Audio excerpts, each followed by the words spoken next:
मेरा नाम हरीश हुन है। मैं उत्तर प्रदेश से हूं और भारतीय किसान यूनियन असली अराजनीतिक संगठन का प्रदेश प्रवक्ता हूं। आज उत्तर प्रदेश का प्रतिनिधित्व करते हुए किसान संसद में इलेक्ट्रिसिटी अमेंडमेंट बिल पर हमारी चर्चा हो रही है। और इलेक्ट्रिसिटी अमेंडमेंट बिल ये जन विरोधी है, हर उस कंज्यूमर के विरोधी है जो इलेक्ट्रिसिटी उपयोग करता है। और भारत सरकार से मैं पूछना चाहता हूं कि ऐसी कौन सी जल्दी है एक बिल लाने की जिस बिल के विरोध में कर्मचारी भी खड़ा है और उपभोक्ता भी खड़ा है। आज इलेक्ट्रिसिटी अमेंडमेंट बिल 2020 के विरोध में हर कर्मचारी खड़ा है और हर उपभोक्ता खड़ा है। ये सरकार जो 70 वर्षों में हमारे बुजुर्गों ने आज़ादी के बाद राष्ट्र का निर्माण किया था, जो संसाधनों का निर्माण किया था, चाहे वो सड़क के संसाधन हो, चाहे इलेक्ट्रिसिटी के संसाधन हो, क्योंकि घर घर बिजली पहुंचाने में भारत के आम आदमी के टैक्स का पैसा लगा हुआ है। और आज उसी संसाधन को भारत सरकार एक कॉरपोरेट के हवाले देना चाहती है और कॉरपोरेट उसको अपनी मन माफिक उपयोग करके आम जनता पर शोषण करेगा, आम जनता पर मन माफिक, क्योंकि उस पर कोई नियंत्रण नहीं रहेगा। और इलेक्ट्रिसिटी का जो दुरुपयोग है, क्योंकि रात में भी यदि आपका रिचार्ज खत्म हो गया, जैसे मोबाइल का रिचार्ज खत्म हो जाता है, मैं पूछना चाहता हूं सरकार से कि एक गरीब आदमी की और 5 स्टार होटल की बिजली एक दाम करने में क्यों तुली है? क्योंकि किसान मिनिमम पे काम करता है, मैक्सिमम पे नहीं करता, लेकिन 5 स्टार होटल मैक्सिमम पे काम करता है। किसान तो आज भी देश में MSP की लड़ाई लड़ रहा है, मिनिमम सपोर्ट प्राइस, और उसको जो इलेक्ट्रिसिटी मिलती है, जो उसे वेव ऑफ मिलते हैं, वो मिलने बंद हो जाएंगे। जिस तरह से कोई भी व्यक्ति मोबाइल का रिचार्ज प्लान करता है, चाहे वो गरीब व्यक्ति करे या अमीर व्यक्ति करे, लेकिन प्लान किसी के लिए नहीं बदलता।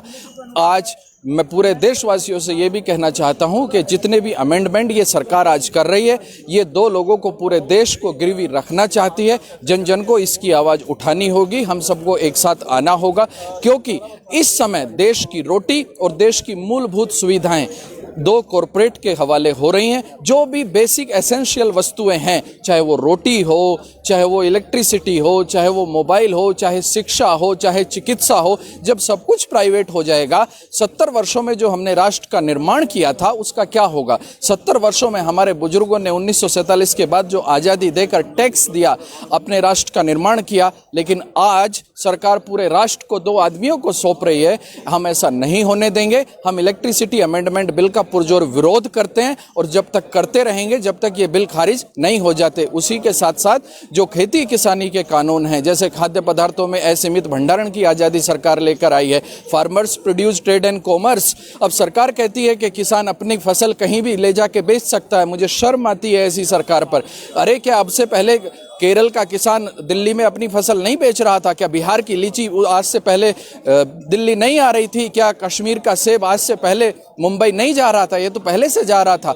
लेकिन ये जो बिल लाए गए हैं व्यापारी के लिए लाए गए हैं। जिस देश में 80 करोड़ लोगों को मुफ्त में राशन देना पड़ता हो, उस देश में सरकार एसेंशियल कमोडिटी एक्ट में अमेंडमेंट लाकर व्यापारी को खाद्य पदार्थों पर असीमित भंडारण की आज़ादी देना चाहती है। अब आप बताइए, जब खाद्य पदार्थों पर असीमित भंडारण की आज़ादी होगी तो सौदा रोटी का नहीं होगा, सौदा भूख का होगा। और मैं कहना चाहता हूं सभी देशवासियों से कि देशवासियों, भूख बड़ी बेशर्म होती है। ये धर्म और अधर्म नहीं पहचानती, ये संतान तक को बेच देती है। और ये कॉरपोरेट आज हमारी रोटी का सौदा करना चाहता है और हम ये कदाचित नहीं होने देंगे, बलिदान दे देंगे, क्योंकि आने वाली फसल और नस्ल को बचाना है, देश को बचाना है। जो हमारे बुजुर्गों ने अपनी कुर्बानी देकर आज़ादी ली थी अंग्रेजों से, उसको बचाना है।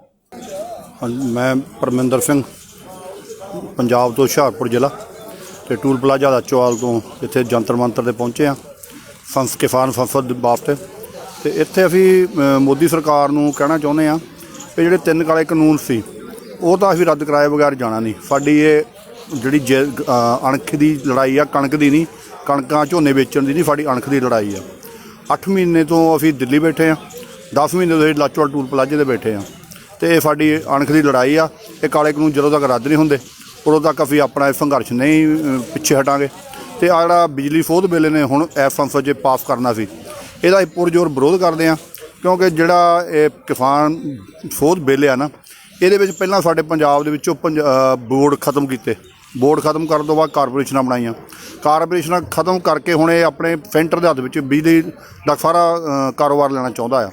ਤੇ ਉਹਨੂੰ ਅਸੀਂ ਬਿਲਕੁਲ ਨਹੀਂ ਜਾਣ ਦਿਆਂਗੇ। ਜਦੋਂ ਬਿਜਲੀ ਦਾ ਕਾਰੋਬਾਰ ਸੈਂਟਰ ਦੇ ਹੱਥ ਵਿੱਚ ਹੋ ਗਿਆ ਤੇ ਸੂਬੇ ਦੀਆਂ ਸਰਕਾਰਾਂ ਤੋਂ ਇਹ ਲੈ ਲਿਆ ਤੇ ਉਹ ਇਹ ਇੱਕ ਨਤੀਜਾ ਨਿਕਲੂਗਾ ਜਿੱਦਾਂ ਬਾਗ ਦੀ ਫੁਲਵਾੜੀ ਵਿੱਚ ਵੱਖ-ਵੱਖ ਤਰ੍ਹਾਂ ਦੇ ਫੁੱਲ ਹੁੰਦੇ ਆ, ਵੱਖ-ਵੱਖ ਸੂਬਿਆਂ ਨੂੰ ਅਧਿਕਾਰ ਆ ਆਪਣੇ ਸੂਬਿਆਂ ਦੇ ਵਿੱਚ ਸੂਬੇ ਚਲਾਉਣ ਦਾ।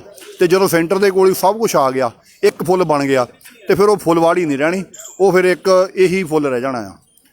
ਇਹ ਸੂਬਿਆਂ ਦੇ ਅਧਿਕਾਰ ਜਿਹੜੇ ਆ ਉਹ ਸੂਬਿਆਂ ਦੇ ਕੋਲ ਹੀ ਰਹਿਣੇ ਚਾਹੀਦੇ ਆ। ਇਹਨੂੰ ਥੋੜ੍ਹਾ ਜਿਹਾ ਸੋਚ ਵਿਚਾਰ ਕੇ ਬਿਜਲੀ ਸੋਧ ਬਿੱਲ ਲਾਗੂ ਕਰਨਾ ਚਾਹੀਦਾ ਵੀ ਇਹ ਅਸੀਂ ਲਾਗੂ ਨਹੀਂ ਹੋਣ ਦੇਵਾਂਗੇ। ਅਸੀਂ ਇਹਦਾ ਪੁਰਜੋਰ ਸ਼ਬਦਾਂ 'ਚ ਵਿਰੋਧ ਕਰਦੇ ਹਾਂ ਤੇ ਵਿਰੋਧ ਕਰਦੇ ਹੀ ਰਹਾਂਗੇ ਜਦੋਂ ਤੱਕ ਇਹ ਕਾਨੂੰਨ ਬਣਾਉਣ ਤੱਕ ਰਿਜੈਕਟ ਨਹੀਂ ਕਰਦਾ ਇਹਨਾਂ ਕਾਨੂੰਨਾਂ ਨੂੰ।